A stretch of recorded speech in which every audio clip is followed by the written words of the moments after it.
Welcome to the country of Uganda in Eastern Africa. Like many parts of Africa, Uganda is a land of striking contrasts.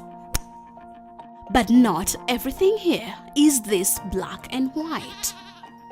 We have Lake Victoria, the second largest freshwater lake in the world and the principal source of the River Nile.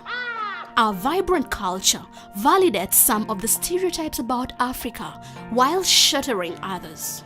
Our capital city, Kampala, is home to more than 2 million people and is nestled between 7 original hills. Kampala is a bustling metropolis and has been ranked as the best city to live in East Africa. It has universities, sports teams, nightlife, shopping, and many things that most of the world has never seen or tasted before.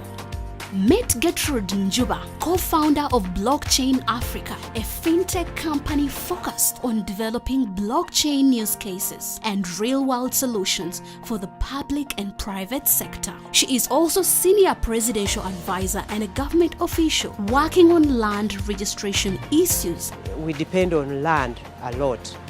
People work on land, they spend all their lives on land.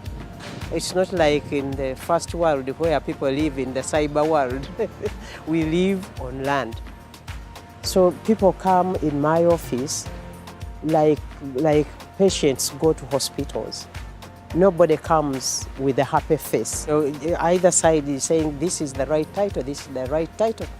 And you don't know how it came about. Usually it's because somebody in the registry made a mistake. January this year, I attended a summit in Hong Kong which talked about blockchain. As explanations went on, I saw that Uganda needed blockchain technology for many things, but most of all for the land registry.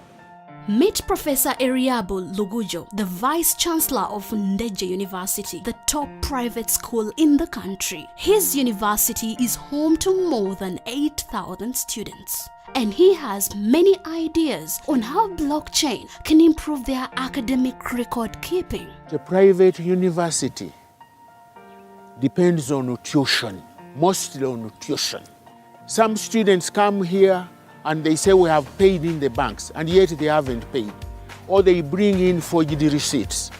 Therefore, if blockchain comes in and says that it can increase the efficiency in collection of fees, that will be the lifeblood of the university.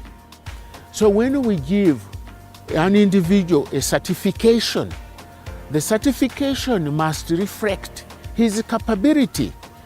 The employers are worried that the students also tend to falsify data.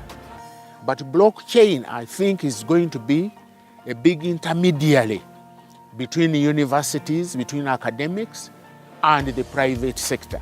Let's listen to Joseph Semoemba, Chief Executive Officer of Kia Motors in Uganda. He knows how blockchain can improve supply chain and inventory management. It would be really of good importance, more especially in the area of the reconditioned vehicles that come from all parts of the world, where incidentally the emission standards are that high, and whatever falls below bar is what's sent down here. So we might need to be able to trace backwards and say, look, what is the status of this car? So we get those challenges when these cars are just dumped in our market. People will be quick to buy because it's a cheap car, looking at the disposable income. But in the long run, they are such a health hazard to the people and the environment. Blockchain technology is the smartest thing to go for right now, and it's the best that can happen to the world. Let's move on to Lillian Navulime, world-renowned sculptor and senior lecturer at Makerere University. Blockchain can protect her intellectual property rights. My husband lived with HIV/AIDS, and I didn't know how to handle. No one was there for us. So when I got an opportunity to go to the UK to study a PhD, that's when I found out that women were much affected with HIV/AIDS. Those living with HIV/AIDS, and those affected like me. I don't have HIV/AIDS, but I was affected because my husband was living with HIV/AIDS. And then that was the turning point to decide to develop sculptures that can communicate HIV/AIDS. I've done several artworks, but finding market for these sculptures is the most difficult thing. Blockchain can take a record of the artworks of the Ugandans, and then that means they are registered internationally. Then blockchain can expose them, but at the same time, they are protected. Finally, let's meet some members of the Blockchain Africa team. They are all members of NetLeaders and are implementing these and many other solutions on the Dascoin blockchain. Think of record keeping, smart contracts, remittance, financial institutions, value chain promotion, and much more. We wake up every day and go and tell people about blockchain technology. We are talking to government, we are talking to the private sector, basically trying to educate people about the blockchain technology and asking them to adopt it and actually integrate it into the systems that they are having right now.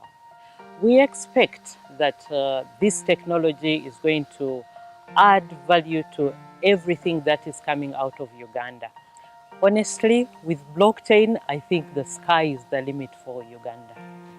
There is a lot we can do with the Dascoin blockchain all over Africa. If we can implement these solutions in Uganda, then we can implement them all over the continent and throughout the world. Unlocking Africa, one block at a time. Blockchain Africa, working in association with NetLeaders and Dascoin.